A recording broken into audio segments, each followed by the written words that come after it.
के प्रदेश अध्यक्ष राजेश ठाकुर ने कहा है कि मांडव विधानसभा उपचुनाव क्यों हो रहा है ये सभी लोग जानते हैं। इस चुनाव में हमारी जीत तय है। एआईएमआईएम के असदुद्दीन ओवैसी यहां क्यों आए हैं सब जानते हैं। बीजेपी की मंशा समझाने की जरूरत नहीं है। मांडर की जनता कांग्रेस के साथ है और बंधु तिर्की को जीत का तोहफा यहां हम देने जा रहे हैं। उनसे बात के हमारे सहयोगी विपिन उपाध्याय ने तो क्या कुछ कहा राजेश ठाकुर ने, वो हम आपको सुनवा रहे हैं। के बाद कांग्रेस ने इस बार पूरी ताकत लगाई है कि मांडर में किस तरह से उसका खाता खुले। लगातार कांग्रेस के जो दिग्गज चेहरे हैं वो चुनाव प्रचार कर रहे हैं। इस वक्त हमारे साथ झारखंड कांग्रेस के अध्यक्ष राजेश ठाकुर हैं। राजेश जी, लगातार आप कैंपेन कर रहे हैं इस विधानसभा क्षेत्र में, क्या रिस्पॉन्स है? देखिए, हमारी जिम्मेदारी है इसलिए हम लोग कैंपेन कर रहे हैं, लेकिन जो दिखाई देता है और जो बंधु तिर्की और मांडर के लोगों का चोली दामन का रिश्ता है, उसमें हमें नहीं लगता कि कहीं किसी उम्मीदवार की जरूरत है। बेकार में लोग परेशान हो रहे हैं। हम ये समझते हैं कि शिल्पी नेहा तिर्की जो है, जितने वोटों से आदरणीय बंधु तिर्की जी जीते थे उससे दुगने मतों से जीत रही। अन्य लोगों से कहूंगा कि बेकार बारिश का मौसम है, परेशान होने की जरूरत नहीं है। बीजेपी ने जिस तरह से ताकत झोंका है, केंद्र के मंत्री, पूर्व मुख्यमंत्री बाबूलाल मरांडी, सभी लोगों का सीधा निशाना सरकार पर है कि इस उपचुनाव का परिणाम जो होगा वो सरकार की हकीकत को जनता बताएगी। देखिए, बरसात का दिन है, इसमें मेढक तो बहुत तरह के आएंगे, लेकिन ये देखना होगा कि पिछले 2.5 वर्षों में मांडर में कौन कौन से केंद्रीय मंत्री आए हैं और उन्होंने क्या क्या किया है यहाँ के लोगों के लिए।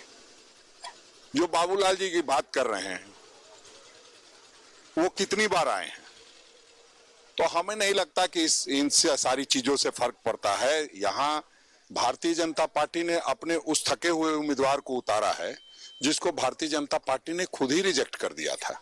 जनता ने नहीं रिजेक्ट किया था, भारतीय जनता पार्टी ने रिजेक्ट करते हुए वैसे व्यक्ति को सेलेक्ट किया था जो आज भारतीय जनता पार्टी से चुनाव लड़ने के बाद एआईएमआईएम से चुनाव लड़ रहा है। कि जो भारतीय जनता पार्टी और एआईएमआईएम के सांठगांठ के बारे में बात कही जाती है वो अब सत्य प्रतीत होता है, क्योंकि अगर जरूरत पड़ी तो ये लोग अपना उम्मीदवार भी उसको दे सकते हैं और उनसे समर्थन बगैर चुनाव चिन्ह का भी ले सकते हैं। ये मांडर में ही दिखाई दिया।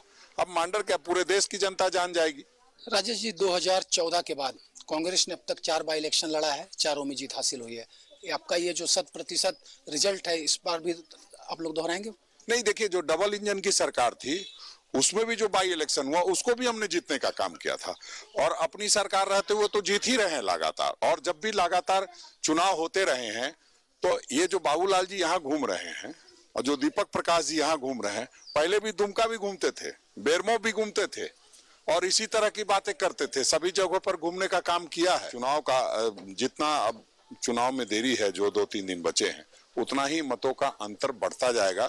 कल हमारे मुख्यमंत्री जी आ रहे हैं, सभा कर रहे हैं। निश्चित रूप से जो लोगों में एक उत्साह दिखाई दे रहा है। और जो कांग्रेस आश्वस्त है मांडर उपचुनाव में जो पुराना इतिहास रहा है बाई इलेक्शन जीतने का, उसके प्रति भी, और दावा ये भी किया जा रहा है कि जितने मतों से बंधु तिर्की ने 2019 में आम चुनाव जीता था उसके ज्यादा दुगनी मतों से शिल्पी नेहा तिर्की जो है वो मांडर से जीतकर इस क्षेत्र का प्रतिनिधित्व करेगी। सहयोगी सुशील के साथ विपिन उपाध्याय, न्यूज।